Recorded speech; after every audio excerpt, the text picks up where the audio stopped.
Hello, everyone, and welcome back to another brand new episode of Collider's Games Podcast. My name is Destin. I'm here with Joey. How you doing? And we're also here with. Hi, my name's Christian, but people call me Cobbster. Yeah, how's it going? You haven't been. Yeah, you haven't been in. You guys the haven't podcast? asked? No, I'm kidding. You guys asked. No, once we in a have while. asked. Yeah, we have asked. It's been very busy, Yes. but as soon as Resident Evil is sparked up, I'm like, I'm in. Yeah, Yeah. definitely. That's what we're going to talk about. We're going to talk about Red Dead, Call of Duty, Fortnite, a bunch of Transference, Devil May Cry, Jump Force, Pokemon. Some new Pokemon information just dropped as well that I got to talk to Cobbster about here. Yeah. Yeah. So yeah, it was starting off as a slow week, and then kind of all this bigger news started to come out. Tokyo Game Show just kicked into overdrive. Yeah.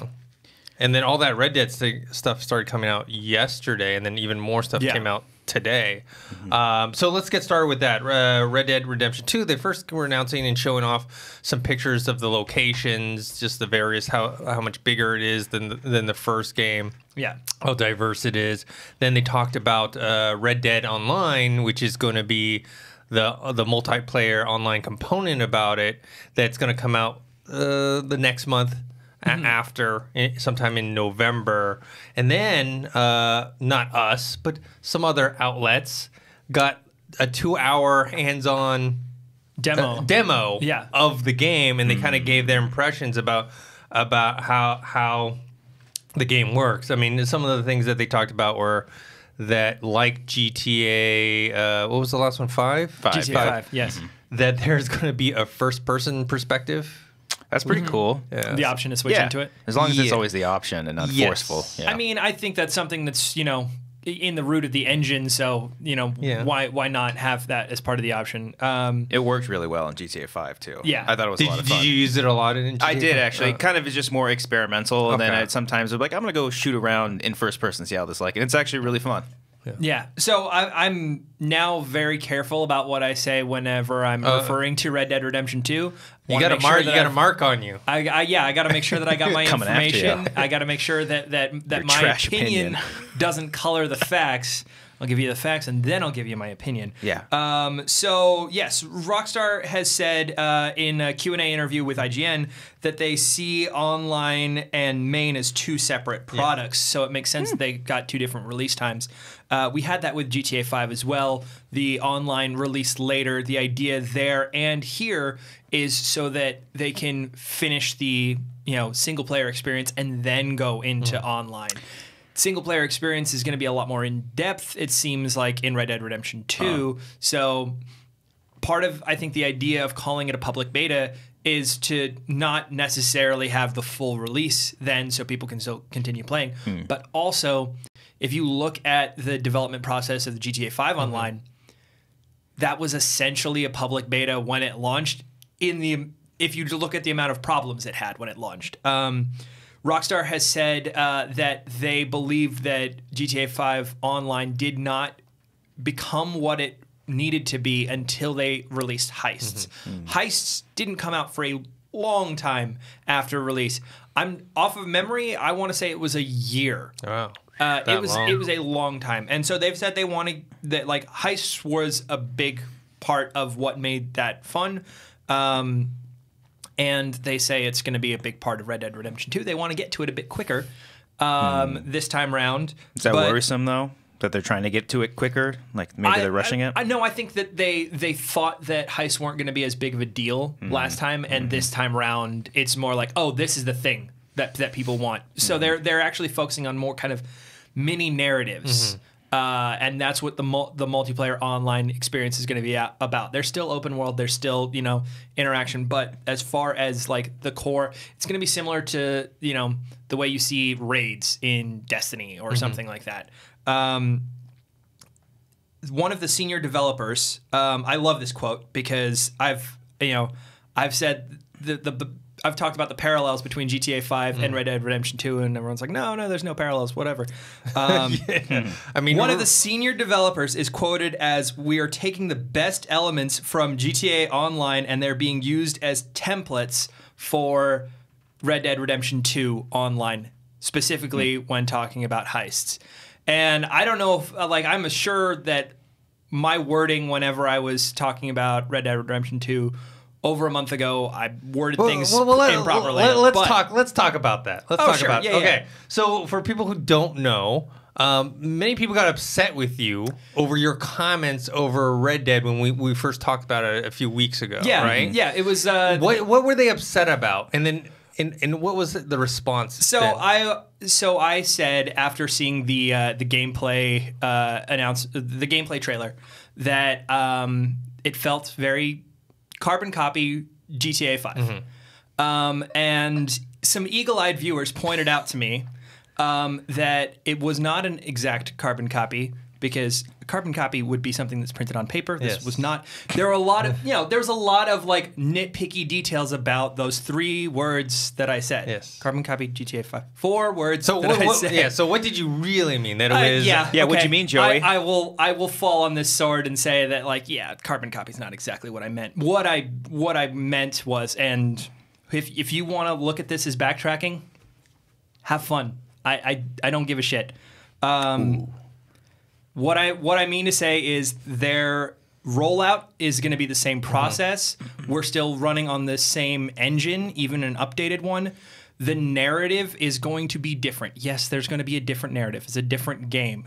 Online specifically, after this announcement, it looks like it's going to be very, very similar. The structure is going to be similar. If you are familiar with the Metacritic almost highest rated game of all time, GTA 5, you will be familiar with Red Dead Redemption 2, which stands to reason because it's the same developer, but we've seen other developers using the same engine come up with more varied games than this looks to be. Is the story going to be different, a different tone, a different narrative? Yes, of course it is. Is this a game that is 5 years later and for another console generation? So we're going to get better mechanics, better graphics, and better interaction with AI? Yes, of course it is. Should you have expected all of that? Yes, you should have. Don't look at the camera. So I mean that's my biggest thing. I'm assuming that the heists that they want to have are not going to be in the beta launch in November because the game comes out October 25th. Once we get to the beta, I assume that it'll just be testing out servers and really just getting a feel for everything. And heists will still not be at launch. I think they should be, but they might again. Yeah, but they might be at the actual official launch, not at the beta launch. Yeah, I mean, they want to use the beta to test it out. I mean, the first Red Dead was like that, where they kind of threw it out there, and they had promised a lot and not really delivered, and it was much more like, I guess, pun intended, it was much like the Wild Wild West, where... It's a good movie, Will Smith. Yeah, not that movie. That...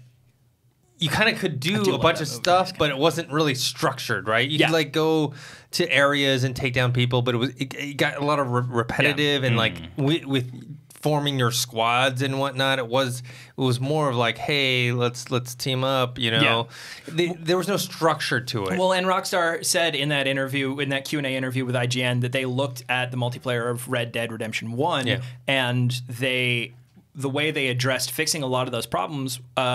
What they took that idea and put that into GTA 5 Online. That was what they had looked at to kind of develop GTA 5 Online. So this is a cyclical process, a cyclical process.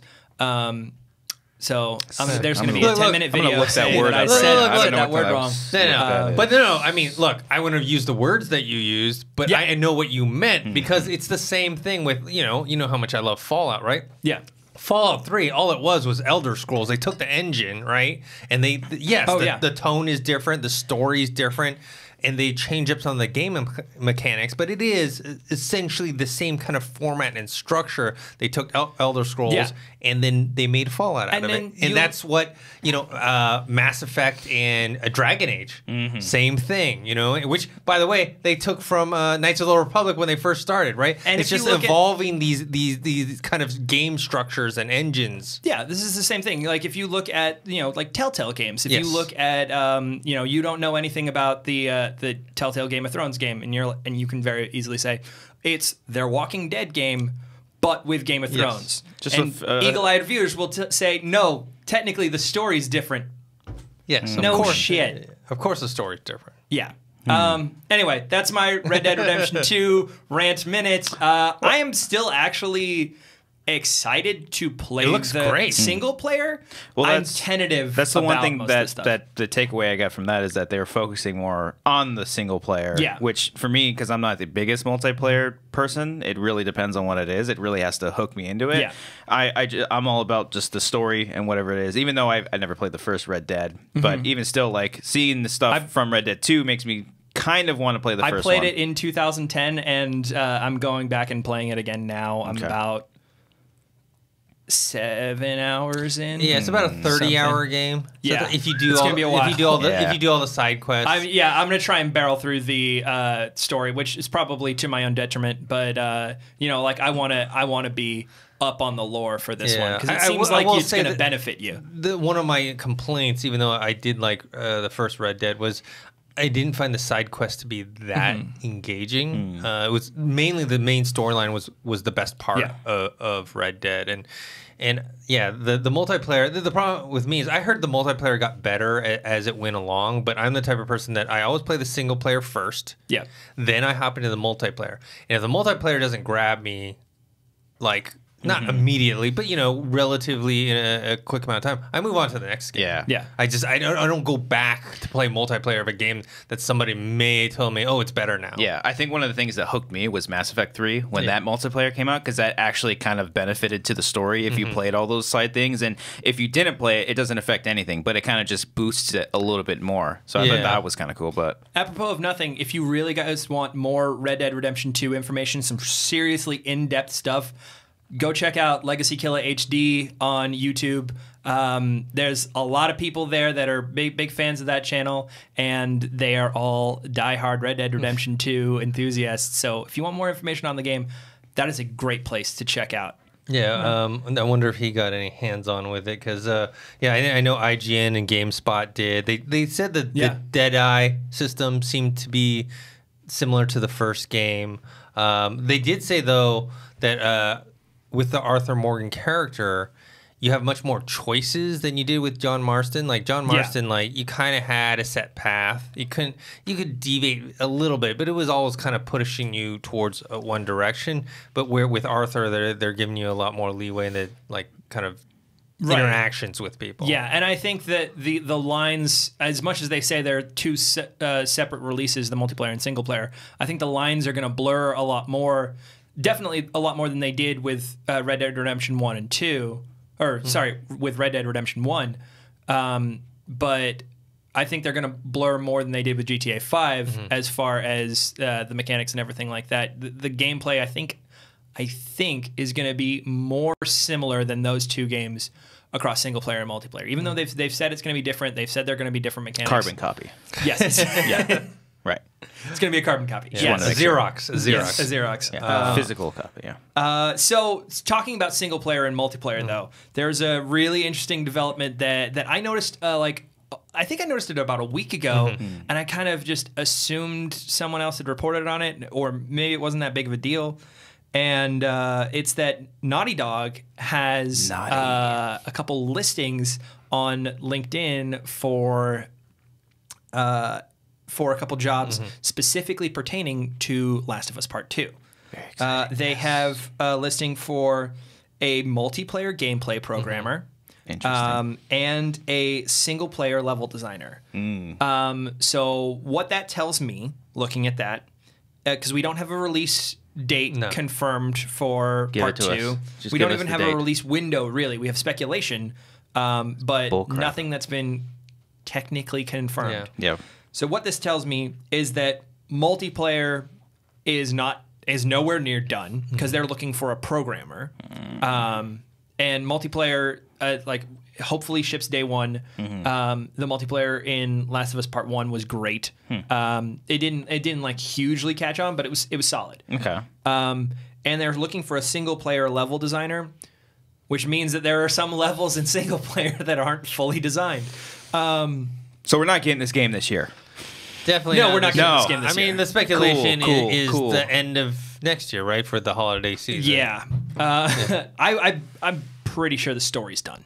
I'm pretty sure Oh the yeah, story I would imagine that. Yeah. is done. Well, I'm glad They- I replayed The Last of Us this year. They might have completed the voice record and things like that. Although I know Ashley Johnson has been in New York for a lot of time, and Naughty Dog is down here in Santa Monica because she is also on the show Blind Spot, and she records in New York. Okay.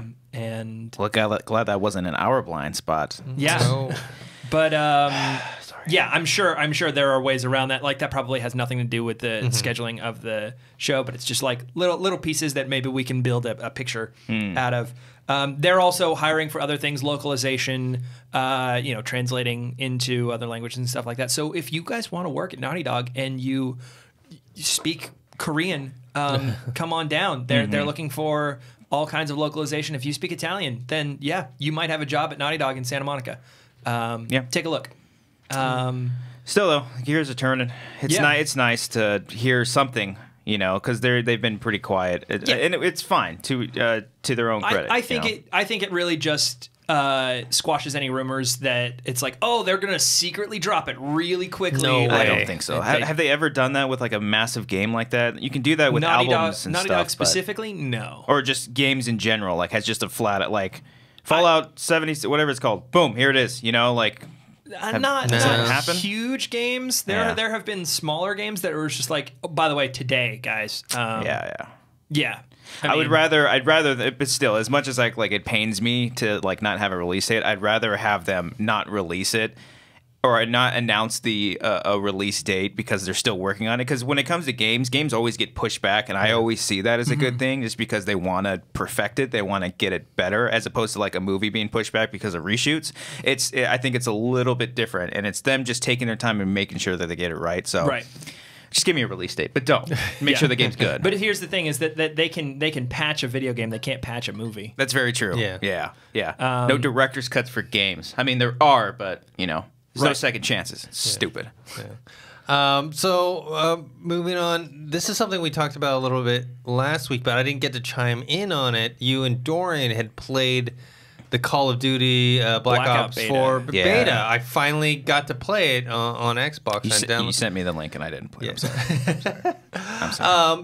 They're going to make some changes after the beta, little things like that. Yeah. They announced that just like before, PS4 will get the DLC exclusive for a little bit before it moves on to Xbox and PC. Which is also going to happen with Red Dead Redemption 2, apparently. That PS4 is going to be getting online beta access first. Yeah. So, seems like there might be a PS4 in your future, Dennis. Yeah, maybe. I mean, I'm dying to play the Spider-Man game. I just kind of want to get... The problem is there's so many good games coming out in the next 2 months that it's a little tough to squeeze Spider-Man into Also, when that. are they going to announce a new console? Probably next year?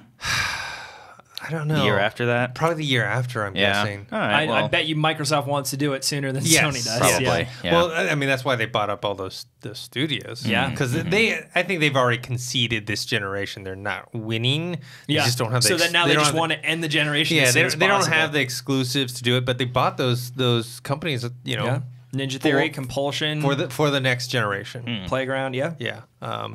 But so I played it.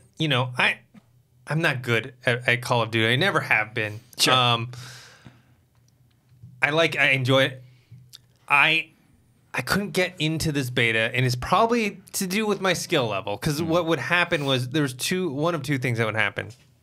Either once I landed, I was like fighting, trying to get to a weapon as soon as possible, and other people would be beating me to the punch, and then I'd have nothing, and I'd try to punch them, and then they would shoot me in the face. Is this battle? Is it like the It's battle Battle royale? Royale. stuff? Yeah, Blackout's the Royale. Battle Royale. Okay. And then the other thing that would happen is when I did find kind of a remote area to land in and no one was around, I would get up all my gear, and then, I would go and try and find somebody. And even though it's, 88 players? Yeah. The map is too big.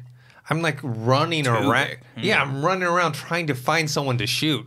And it takes me like 15, 20 minutes until I see the first person, and then of course because I suck, I die right away, and then I start over. So my experience, and then it's probably to do with my skill level. Yeah. It just, it wasn't as fun as I had hoped it would. Where Fortnite, which we're going to talk about next, even though I had never played the game, once I played, I could do okay in it, right? Yeah. Like I sucked at building, but I could take out people, and it was relatively quick when I could find somebody else. Right. So I don't know. Also with Fortnite, it hasn't been it's only been out for over a year. Like 2 years, maybe? I don't know. Yeah. But that's fairly new. Black Ops, people have been playing it for years, so they've been kind of crafting their technique and jumping up and down and crouching and doing all that fast, quick shooting and stuff. And although Blackout did bring some new mechanics because, a lot of the fight style that you're used to in Call of Duty is very close quarters. You have, like knife kills and shotgun kills. And, things like that. And when it comes to a massive map like you get in this, that has some pretty sparse areas too, some like open plains that you're just like, oh, this is just dead air now. Yeah, like that's what this area is. A lot of the weapons, like people's weapon loadouts, or not loadouts, but choice of weapon changes a lot because you need to go snipers, you need to go like long range kind of battle rifle style stuff. You probably need to be picking up scopes and modifying your weapons to use them. And then like when you get into a building, like maybe you swap down a weapon. Right. I have a similar issue with you because of skill level, because I'm not good at any battle royale yet. And like maybe that's why I like the Battlefield beta so much, because I've had plenty of people like who are Battlefield fans saying this was not a good Battlefield beta. But going from Battle Royale back into Battlefield, like that felt a lot more familiar for me, and so maybe that's why I enjoyed it more. But I will say that universally sucking across all battle royales means that I feel like I can evaluate this one a little bit as much as someone who's good across all battle royales. In that I see the potential in this one. This is one that is backed by a AAA development team. Yes. This is one that is going to have all kinds of development and updates for it. Now, granted, they're kind of splitting their attention between that and Black Ops 4 as a regular game. But at the same time, this is the first time we've seen a AAA battle royale like this. This is the first time that we've seen a battle royale that comes with history. And this is the first time that we are going to see... this is also the first time we've seen NPCs on a map in battle royale. I thought that was kind of cool, because you do have random spots where the zombies pop up. Yeah. And that's kind of cool. It's little things like at first you're like, oh, zombies, I could totally kill some zombies. And then you realize they're there just as a distraction. They're there so that you see a body moving and you think it's someone else. They're there so that if you fight them, other people can hear and see that you're in combat and come in and take you out. Kind of like sharks and octopuses, or they're just kind of like, you remember that game in middle school? No? Nobody? No. No, wait, yeah, I think I do. Yeah, it's kind of like Capture the Flag a little bit. You get tagged, you're an octopus. And I played it in the pool, and it was sharks and minnows. Okay, well, yeah, that's cool. Just like the game, yeah. Yep. Okay, cool. Yeah, the most fun I had was jumping on an ATV and like driving around the map, and I still didn't see anyone. I was like, how can I not see anybody? I do love the vehicle kills. Yeah. Though, like that's a good touch. You can like run them over and stuff. Yeah. Oh, that's cool. So it's always fun. Yeah, I definitely we'll look forward to playing some more. Maybe if I get better, it'll be a lot more fun and more addicting.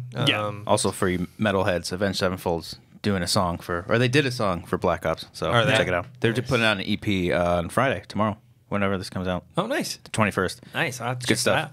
Yeah. Like when it comes to games like that, I mean, I can voice my opinion as much as possible, but at the same time, I want to bring in people who are really enjoying the game to talk about it. So we had a Twitch stream a little while ago with our buddy Pooch, who came in and played duos with us. And his birth name. Yep, that's his birth name. Johnny Pooch. Yeah, his dad was a Schnauzer.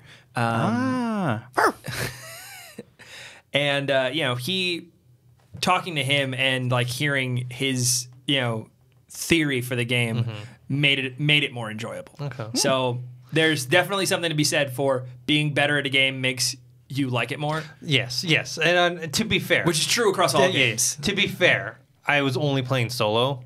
So yeah, that's the mistake I made. Maybe if I was playing like quads or duos, it'd be a lot more fun for me. But like playing solo in that map was like, I want to see you jump on stream with like Ken when he plays. Like I think you guys playing duos would be really. How was interesting. Ken on the game? Did he do good? I didn't see him playing Blackout. I know that he's been having fun in Fortnite. But he's a big fan of Fortnite. But yeah.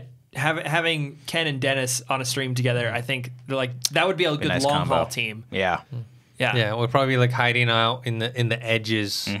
Yeah, and waiting it out until everyone else starts killing each other. But the chat would be with you. The chat would be with you. This is I like this idea. Yeah. Let's throw Cody in the mix too. He always hides in Fortnite. Always hides in Fortnite. The funny thing is, it's not like I purposely hid. Cody purposely hides. I was literally trying to find people, and it was tough. So yeah, the barrier to entry for Battle Royale is a lot tougher than people think because the learning curve involves dying and then restarting a game, not just jumping back in and being like, oh, I got hit by that sniper, I'm going to respawn somewhere nearby and take him out. Yeah. So yeah, I mean that's an issue with Battle Royale in general, but I think once you're into it and once you're into the rhythm of it, you pick it up. And if you're better at it too. Yeah. Get better, Joey. All right, speaking of Fortnite, we have Fortnite Season 6, which they're saying they could start next week. They had what was it? It was that was a kind of quick season, yeah. Yeah, they had this cube that was kind of moving through the game, and I guess it ended up at Loot Lake. And it's my favorite spot. I love that little island. And melted into the lake because I think it was a purple cube, and then it melted into the lake and turned the lake all purple. Yes. Okay. So people are speculating next week, Season 6 maybe starting. I mean, is something like we were just talking about Call of Duty, are they going to take the same approach in terms of like trying to do anything like this as seasons, or is it just going to be Blackout? I thought you were going to go the other way and say, is Fortnite going to try and put NPCs in and have zombies come out of that lake? Which could be an interesting thing. Get on it, Epic. Blackout will definitely have some kind of season. They are going to change up the map here and there. I don't know how drastic it's going to be. But they've more or less said as much, that there is going to be adjustment as everything goes forward. How is it doing as far as like people still playing? Is it still huge? Yes. People have been dropping out. Because I dropped out. Like Fortnite? Yeah. Not like I deleted it or anything. I just haven't played it in a minute. So my gauge for it is always Twitch. And just how many viewers are watching, which is not an accurate representation of how many players there are. And also it's thrown off by a guy like Ninja. Because when he starts streaming any game, that game is the most streamed game on Twitch, or the most viewed game on Twitch. So Fortnite is usually at the top. Okay. When the Blackout beta hit PC, though, that was at the top because he was streaming it. Dr. Disrespect was streaming it. Shroud was streaming it. There are a whole bunch of other streamers. How was Ninja at Blackout? I was very specifically not watching his stream. Because what do you have against him, man? No, because I wanted to see what other people were doing. I wanted to see what people on my level. That's not what you told me off camera. Oh yeah. You know what? I have my issues with just the way that we produce shows here. We've been like we put a lot of effort into producing like movie talk and things like that. Though. And it is always effortless. I've tuned into Ninja's stream enough times where he's AFK, and I'm just like, there are 300,000 people watching an empty chair. Yeah. Oh, God. I mean, I get it. You're going to the bathroom. You're streaming 8 hours a day. But at the same time, it's like, put up like a be back soon screen. Yeah, Something. some sort of like Anything, interlude any kind or of production something value. like That Yeah. like that's just me nitpicking. So, But sure. But you're not sure on the is- cover of ESPN. I am magazine. not. Well, No, that's You're one, not on the cover. That's one of the things we want to talk about. I mean, This is really cool. This Is is, it? really, Is it? really cool. Is I it? think it's really cool. I'll take a different Yeah. approach. I think like it Nothing against him, but no, go it's ahead. not even. It's more so like as if video games weren't legitimized because I think they are a lot more now. I think it's like putting that in the spotlight for a much broader audience because I think back playing games when I was younger and maybe even further down, like it was like, oh, that's the nerdy thing to do, and now it's like everybody plays video games. It's much more like acceptable, and people aren't going out of their way saying video games causes violence. I mean, there's still people out there. People still say There's that. people still say that, but it's a lot more acceptable. But now it's like it's gotten to a point where like it's a lot more legitimized, and I think that's really cool, and I like that. So even when you were growing up, like it was video games were nerdy because Yeah. I'm much older than you, Yeah. and like literally, me and some of my friends, we were obsessed with like Street Fighter 2 and like all these video games. I think we were totally into like Sega Genesis. There was the whole Sega Genesis Super Nintendo war, Yeah. and we would bring like this is before like the internet, right? I know it's hard to imagine. No, I'm not that young. Okay. I do remember a time without the internet. So we would bring like I don't know. Do you guys remember EGM? I don't know. Electronic. Okay, it's like a magazine. Yeah. Yep. I had Game Informer for the longest time. Okay. Yeah. So it was like it used to be the leading video game magazine. We would bring that to school and we'd read about video games. And people were like, "What the fuck?" Yeah. Like Yeah. like really like. Why do you care? And like yes, and now it's like totally mainstream. You go to any like college dorm room. Oh, yeah. Everybody has a system. Everybody's Colleges playing. have game rooms that you can play in. Yeah. Girls play it now. Like Yeah. back then, it was like 95% male. So now women play. So I do agree that it's cool that now games are more widely accepted across the board. The thing with this, his real name is Tyler Blevins. If that's how you pronounce Ninja. He's Give away his secret identity now. yeah. He's the first professional gamer to be on the cover of ESPN magazine, and I think ESPN magazine's been around like 20 years. Yeah. The issue I have with it is that Your issue with this issue? yes, the issue I have with it is that I understand that eSports is a thing, and I understand it takes a lot of skill and people have to practice and whatever. But I don't consider them athletes like the way I consider them Yeah. as like LeBron or so, you know what I mean? Yes. Like Yeah. so I recognize there's skill, and look, it's not even just video games. I feel the same way about like something like bowling and billiards and stuff like that, Yeah. right? Like there's just certain things that are more skill based versus athletic based, and so that's kind of where my issue is with. But you apparently don't have that issue. What do you think? So I think that esports, it's in the name. It is a sport. That they are all sports. I think that for your choice of the first professional gamer to be featured on ESPN, I think Ninja's more of an entertainer than he is an athlete. You look at Summer Skirmish, he is not the best at Fortnite when it comes to tournaments and things like that. He obviously does well. It's not like he's the top ranked. It's not like he's always the winner. And I don't think that Fortnite should even be the barometer. I think that we have things where we actually have esports leagues. I would have loved to see like an Evo competitor like Justin Wong or like Daigo. I would have loved to see like an Overwatch competitor like Seagull on there before Ninja. Because Ninja to me is a streamer. That, he's probably got the biggest fan base. He's probably got the biggest perception. He's got the most eyes on him, so that's beneficial to ESPN in that way. Yeah. But as far as actual coverage of sports and coverage of athletes, I think it should have been someone else. It's the equivalent of putting it's the equivalent of having Terry Crews on there because he's a personality and he was he XFL or no, he was NFL. I think it was NFL. I think it was NFL for a minute. So he played football. He's better at football than anyone here, and he's an entertaining personality.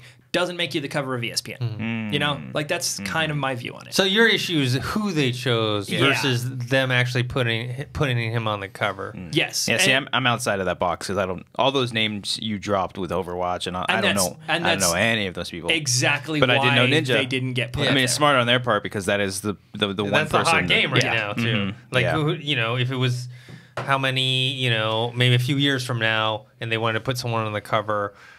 Whatever the hot game of that moment would be, they'd be someone that's really good at that.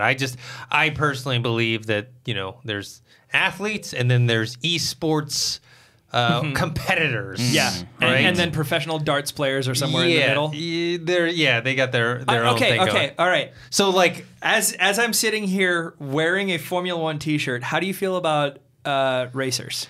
That it's to me that's like in the middle somewhere. You know, there does take some sort of athleticism. I'm pretty sure they're working out and whatnot. It doesn't take a. Don't knock bowling either. Cody's not going to like that. Cody's very athletic. So Dennis, we're going to put you in the back of the 2-seater Indy car just so you can experience the G-forces, and then we'll talk after that to see the muscle strength that it takes. Yeah, then you would see me throw up in the back seat. So so those things are where, you know, I'm always thinking when I think of, you know, athletes, I think of, you know, the old school version, NFL. Basketball, et cetera, et cetera. So, no, it makes sense, and moreover, it kind of doesn't matter what's right or what is technically correct. That's the general perception. That's the overall opinion. That's what ESPN, to a certain extent, has to cater to stay viable as a business. You know, they can any outlet like that because you know even we face it sometimes where. There's the thing that is news or the thing that we as individuals think is cool, and there's the thing that can, you know, gain views and things like that. And there are things that we have to do to build an audience so that when something that is really something that everyone needs to know about, regardless of whether it's popular or not, hopefully then we have the audience built in that we can give you that. So it's a balancing act. It is. If everyone was 100%, you know, factual on the things that everyone needs to know all the time, a lot of times people are not interested enough, and you wouldn't have a big enough voice. Yeah, maybe it's also a calculated move in the sense of like, look, when was the last time like I talked about ESPN magazine cover, right? No, it's a good point. I used to get ESPN magazine when they had first started, you know, and then I fell off. Then I stopped getting it. You know, obviously magazines aren't the same as they used to be. What's a magazine? Yeah. And so is that a carbon copy of like a digital site? It's a carbon copy of a website. Oh, got it. Cool. But so maybe it's doing what they intended to do, is to cause conversation because we're talking about it now. One last thing about Fortnite before we move on. Fortnite is they had a report that in the UK, Divorce Online claims had cited 5% of all British divorces in 2018 mentioned Fortnite. 5%? Wow. They didn't say that it was the main factor for the divorce, but they said that within this realm of like one of the whatchamacallit, one of the people either the husband or wife, on either side. were playing online games too much, and Fortnite was specifically mentioned. Fortnite. Well, I mean, I think Fortnite was probably one of the bigger ones in there, but I'm sure it was Fortnite plus some other ones. But that's just interesting to note that that's how far it has got into the culture. Fortnite mentioned in 5% of divorces. I wouldn't even expect video games in general to be mentioned in 5% of divorces. Look, see, you're lucky because your wife loves video games, right? Yes. She plays them. She does. She is 100%ed more games than I have. Okay, so my girlfriend doesn't play any video games. She doesn't care about video games. frankly, I don't even think she wants me playing video games. I play them anyways, and she just accepts that. But it's just funny that like I'm pretty sure there's other people out there that probably play them too much because I keep myself pretty regular. I've got a bunch of other stuff to do. I got to watch movies, TV, you know, go outside and do other stuff. But there are people who don't, right? That are just strictly like they're playing the game all day, every day, not talking to their spouse.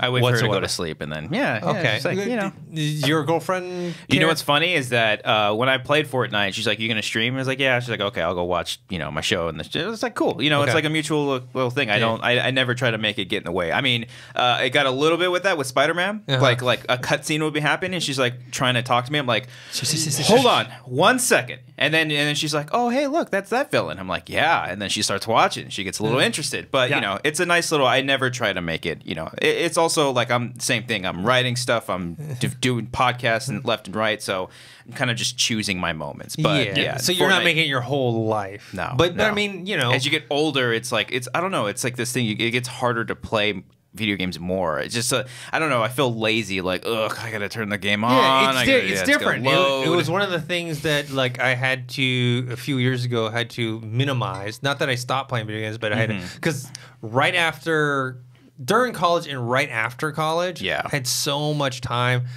My girlfriend was still in college, and then I moved down to LA, and me and my roommates would just play games all day. And we were freelancers, so we were working some of the time, but the times that we weren't working, we were sitting at home just playing video games. Yeah. Video games were my savior when I was freelance because, you know, you'd have those times when you have gaps between work, you know, like sometimes it's a week, sometimes it's 2 weeks, and you sit there and go, what is the entertainment that I can have that is as cheap as possible or free? And that's kind of weird to say when you're talking about video games where, you know, each individual game costs more than any movie. No, I've made this argument as well. It's actually the most you get the most bang for your buck. Video game. If you already have the console, if you're revisiting games you have or getting, you know, older games that you know you missed out on.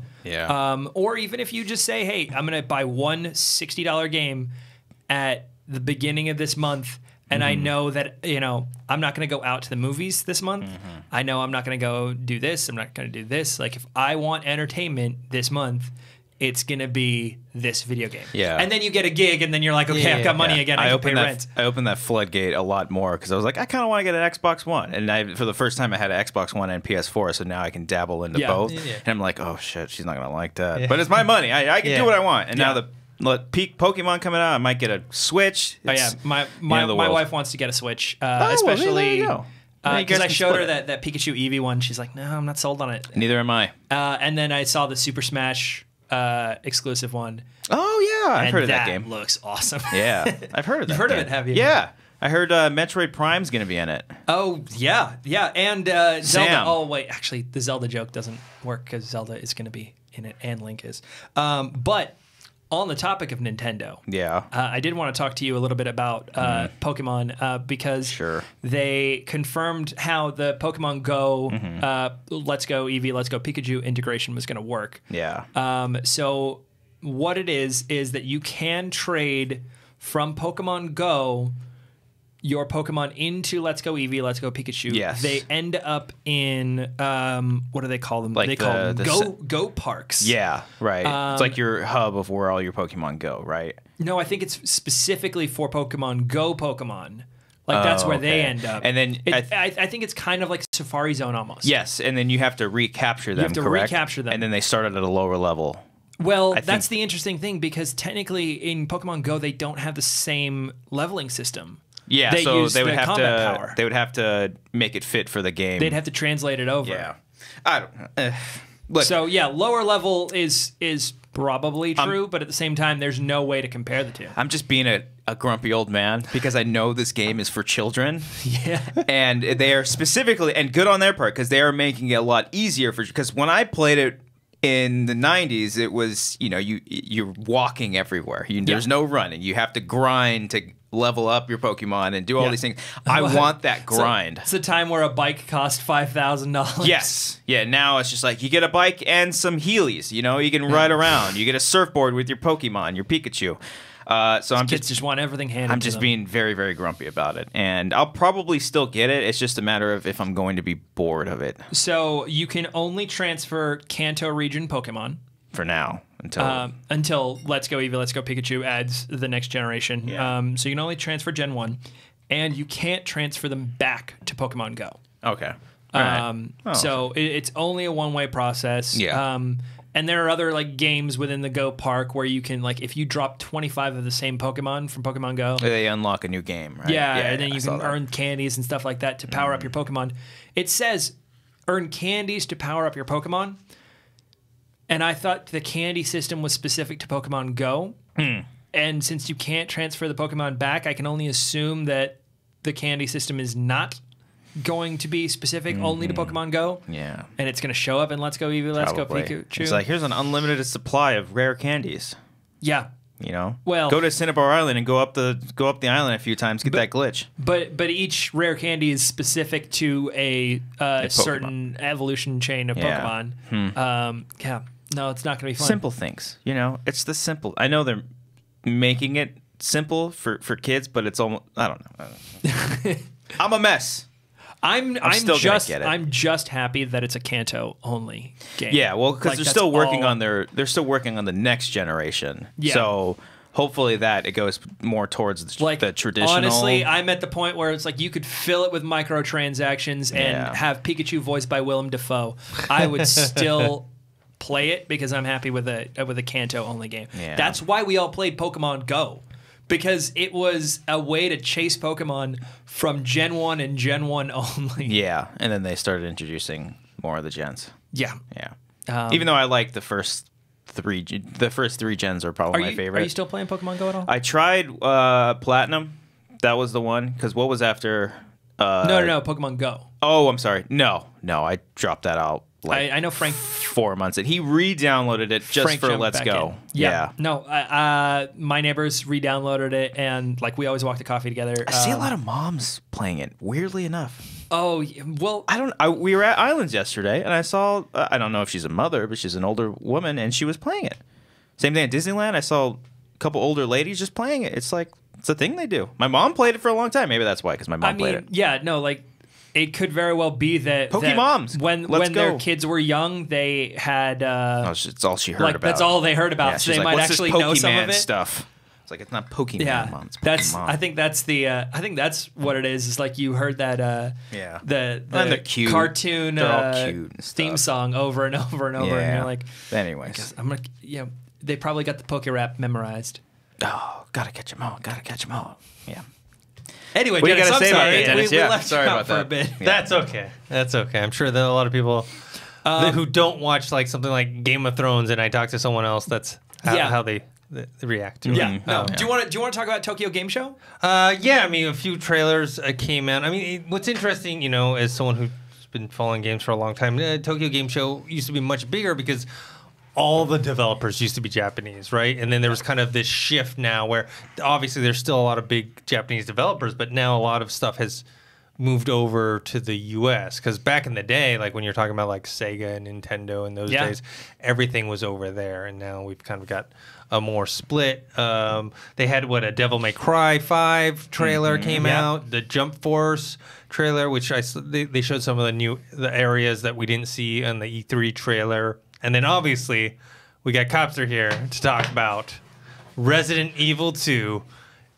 The story trailer. Yeah. So what was your reaction to this? It's pure Resident Evil 2 cheese. I don't know. Maybe it was the way that it was cut that made it seem more that line could have been delivered better. But at the same time, it's that's kind of what you're going to get with it. I think visually it looks amazing, obviously. We got to see Ada. We got to see a little bit of Chief Irons, which is a side character in Claire's story. Obviously, we see Claire and Leon. They have a little bit more dialogue, a little bit more Birkin, which is great. You see Birkin's wife, Annette. That was cool. More Sherry stuff. A little I mean, back and forth between Ada and Leon, which I thought was beautiful cheese. So one of the things that I noticed with this is that because we're getting a remake, because this is a story that has been told, Yes. and I saw this with like Final Fantasy VII stuff as well. When people talk about getting a remake, no one like. One of the pitches is always like, oh, this will be a great way for people who've played it to, like replay it and, not have to have the old graphics. But also this would be a great way to get new people in on what made this so good. Yes. Yeah. And you, as someone who knows just how spoilerific some trailers can be, is this just spoiling all of the story of Resident Evil 2 I mean, before people really get to experience it? I don't know. Yeah, I guess if they do want to get in that audience, but at the same time, it's like the story for these games is so like in the I don't know if it's like in the culture of Japanese spirit, but it's just like it's so out there that I think their way of pulling people in isn't so much just the graphics and the gameplay, but it is like, whoa, the G virus is a monster with an eye. It's like all these crazy different things. Yeah. It's obviously going to be a lot for the hardcore Resident Evil fans, but I think they're going to sell them on so much of the gameplay and the horror aspect of it. Because I mean, even with like movie trailers, people spoil all the time, and everyone goes out and sees it. They don't complain about the spoilers. They're like, oh, that's cool, that looks great. It takes a very specific person like me who gets peeved off by spoilery stuff. And fortunately, I have played the game. Right. The older one, and I know. But as far as what we've seen with like Sherry and stuff like that, specifically from that trailer, I'm like that. I don't remember the end of it. I don't think I played all the way through Resident Evil 2 because they're blending together in my head. But I feel like we saw some third act stuff. Well, that's the thing. I don't know how much of the narrative they're changing because Birkin plays obviously a big role in it, but they're full on showing him, which it's fine. Like okay, that's the monster, but I don't know. It seems like they're treating him more as like a Nemesis type character, whereas like in Resident Evil 3, Nemesis pops up all throughout. Birkin shows up, a good amount, but it's not like right away. You go through first couple of zombies, then you start seeing dogs, and you start seeing lickers, which I don't think they haven't showed a liquor yet, as far as I know. I want to say like there was one in the gameplay. Oh, was there? I don't remember. It was like a 20-minute gameplay demo. I want to say there was one in there. Maybe I'm remembering it wrong. I mean, there's still a lot of things about the game that you don't really need to see, but maybe that's a new aspect of it. Maybe they incorporate Birkin in a lot more so than in the first one. They could very well do that. Yeah, and I'm cool with that. I mean, the story is going to stay the same. It's not like they're redoing and this is the official canon game. There's still that original one. As long as they keep the core aspects of it all. I think if I had one tiny little nitpick with it, it would be with Ada, because Ada has become such a popular character just in general that they see her, because especially in 4, she kind of hams it up a little bit. She's like, I'm the secret agent. I'm wearing heels in this crazy mission and stuff. It's like that sort of stuff. It feels like in her small part in the trailer, she's like, I can't tell you all my secrets. It's like, in the second game, she was like going around looking for a boyfriend. That was a front, but it was a little bit more mysterious. Now it's just like, they're oh, a little of course. more on the nose this time around. Yeah, which fine. That's totally cool. Yeah. Well, Capcom revealed some other stuff too. They also had trailers for Jump Force and for Devil May Cry.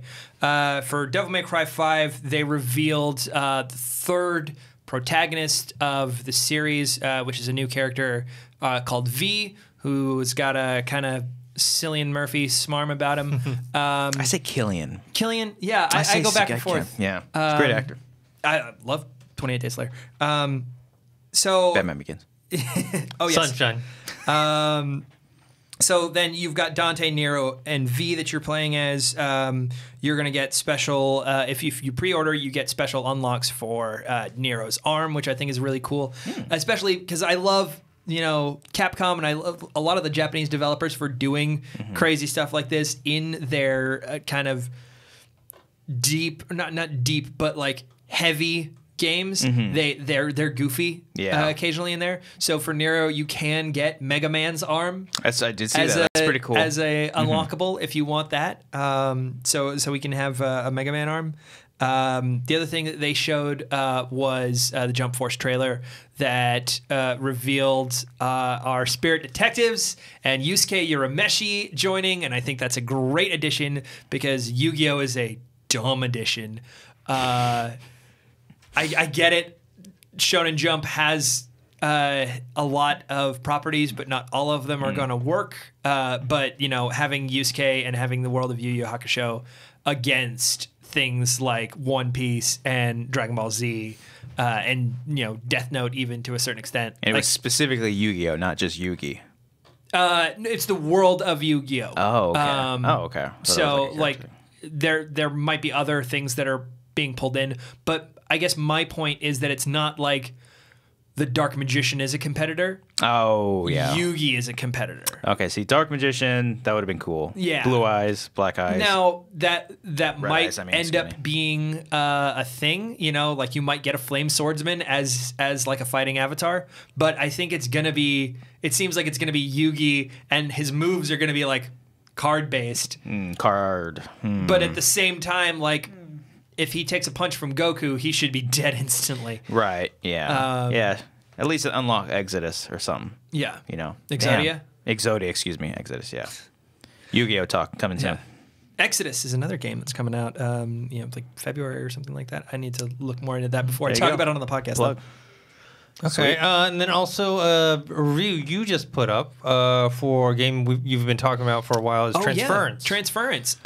So Transference, if you guys didn't hear our E3 coverage on this or the interview that we did, Transference is a game made by Spectravision and Ubisoft. Spectravision is a company that is headed by Elijah Wood.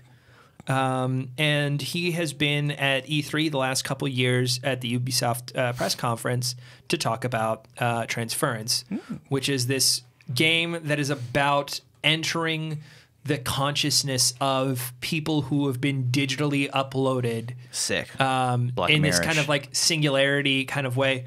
And you're going in to kind of like repair corrupted data in their memories. So you're the game takes place in this house. You're in the house of the Hayes family, and you're like switching through their memories of the house. And so not everything is the same in each of the memories, and some of the things are corrupted. Like, you know, like you walk up to a door and the door, the data's missing or something like that. But if you switch to someone else's memory, you might be able to get in through that door, and then, you know, I like that. Like, be able to do it. Is it VR or just it's? It is VR. It is designed specifically for VR. However, you can play it non-VR, and it's the same download whether you play it VR or non-VR. A lot of people were getting confused about that. It's all one game, and there's just like a toggle switch of whether you're going to use your controller or a VR headset. No one saw that. Don't worry. This isn't on camera.